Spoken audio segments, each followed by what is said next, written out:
સૌથી પહેલાં મિત્રો ડેમો સ્ટેટસ વિડીયો જોઈ લો, પછી એડિટિંગ સ્ટાર્ટ કરીએ.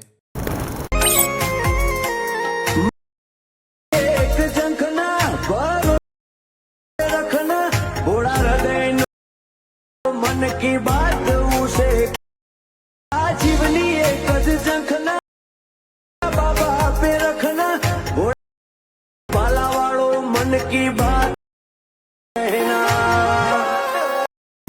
તમે જે પ્રકારનો ડેમો સ્ટેટસ વિડીયો જોયો તે જ પ્રકારનો વિડીયો બનાવતા શીખવાનો છું, તો વિડીયોને પૂરેપૂરો જોજો. અને મિત્રો, બધું મટીરિયલ ટેલિગ્રામમાં મળી જશે. અને મટીરિયલ ડાઉનલોડ કરવામાં પ્રોબ્લેમ આવે તો ડિસ્ક્રિપ્શનમાં મારી ઇન્સ્ટાગ્રામની લિંક આપેલી છે, ત્યાં જઈને મને મેસેજ કરજો. અને ચેનલ પર પહેલી વાર આવ્યા હોય તો સબસ્ક્રાઈબ કરી દેજો. તો ચાલો મિત્રો, વધુ ટાઈમ બગાડ્યા વગર એડિટિંગ સ્ટાર્ટ કરી દઈએ.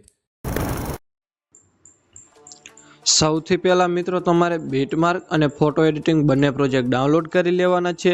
અને જો તમને ડાઉનલોડ કરતા ન આવડતું હોય તો ડિસ્ક્રિપ્શનની અંદર લિંક આપેલી છે, ત્યાંથી તમે વિડીયો જોઈ લીજો. પછી તમારે ફોટો એડિટિંગ પ્રોજેક્ટને ઓપન કરવાનું છે. ઓપન કરશો એટલે તમને આ રીતે કંઈક પ્રોજેક્ટ જોવા મળી રહેશે. પછી તમારે સ્ટાર્ટિંગમાં આવી પ્લસ પર ક્લિક કરવાનું છે. અહીંયાથી મીડિયામાં જવાનું છે. અહીંયાથી મેં તમને જે ફાઇલ આપેલી છે એને તમારે ઓપન કરી લેવાની છે. ઓપન કર્યા બાદ અહીંયાથી તમારે આ ફોટો સિલેક્ટ કરી પ્લસ પર ક્લિક કરવાનું છે. અહીંયાથી તમારે મૂવ એન્ડ ટ્રાન્સપોર્ટમાં જવાનું છે. અને અહીંયાથી તમારે એરા પર ક્લિક કરવાનું છે. અને અહીંયાથી તમારે ફોટાની સાઇઝ નાની કરી દેવાની છે.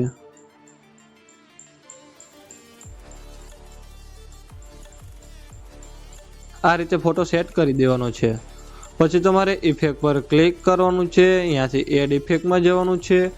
અને અહીંયાથી સર્ચ કરવાનું છે વાઇપ. પછી આ પહેલા નંબરની ઇફેક્ટ છે એના પર ક્લિક કરવાનું છે. અહીંયાથી તમારે સ્ટાન્ડર્ડ સેટિંગ પર ક્લિક કરવાનું છે. અહીંયાથી તમારે આ એંગલ 0 છે એને 270 રાખી દેવાની છે.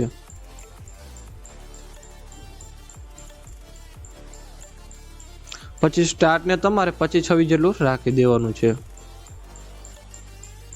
પછી આ ફેધર લખેલું છે એને તમારે થોડું વધારી દેવાનું છે, 20-22 જેટલું રાખી દેવાનું છે.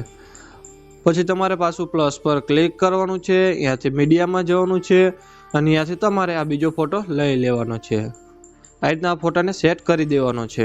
પછી તમારે એ ફોટાને આ બે લાઇટ છે એની વચ્ચે તમારે રાખી દેવાનો છે. પછી તમારે પાછું પ્લસ પર ક્લિક કરવાનું છે. અહીંયાથી મીડિયામાં જવાનું છે. અને અહીંયાથી તમને આ પીએનજી આપેલી છે એને તમારે એડ કરી લેવાની છે. અહીંયાથી તમારે મૂવ એન્ડ ટ્રાન્સપોર્ટમાં જવાનું છે. અને અહીંયાથી તમારે રોટેટ પર ક્લિક કરવાનું છે. અને અહીંયાથી તમારે પ્લસ 90 ડિગ્રી કરી દેવાની છે. પછી એ પીએનજીને તમારે નીચે રાખી પછી તમારે એરા પર ક્લિક કરવાનું છે. અને અહીંયાથી તમારે પીએનજીની સાઇઝ વધારી દેવાની છે. આ રીતે કંઈક સેટ કરી દેવાની છે. આટલું કર્યા બાદ પછી તમારે એરા પર ક્લિક કરવાનું છે. અને અહીંયાથી તમારે ક્રિએટ ફ્રેમ એઝ પીએનજી પર ક્લિક કરવાનું છે. અને અહીંયાથી તમારે એક્સપોર્ટ પર ક્લિક કરવાનું છે.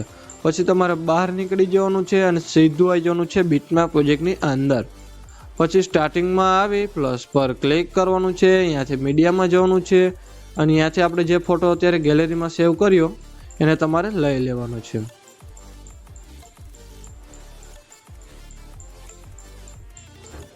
પછી એ ફોટાને તમારે વિડીયોના એન્ડ સુધી રાખી દેવાનો છે. પછી તમારે પાછું સ્ટાર્ટિંગમાં આવી પ્લસ પર ક્લિક કરવાનું છે. મીડિયામાં જવાનું છે. અને અહીંયાથી તમારે આ વિડીયો લઈ લેવાનો છે. પછી એ વિડીયો પર ક્લિક કરવાનું છે. અહીંયાથી તમારે 3 ટપકા પર ક્લિક કરવાનું છે. અને અહીંયાથી તમારે ફિલ કોમ્પ્રેશન એરિયા કરી દેવાનું છે. અહીંયાથી તમારે બ્લેન્ડિંગ ઓપ્સિટી પર ક્લિક કરવાનું છે. અહીંયાથી તમારે લાઇટિંગમાં જવાનું છે. અને અહીંયાથી તમારે લાઇટિંગ કરી દેવાનું છે.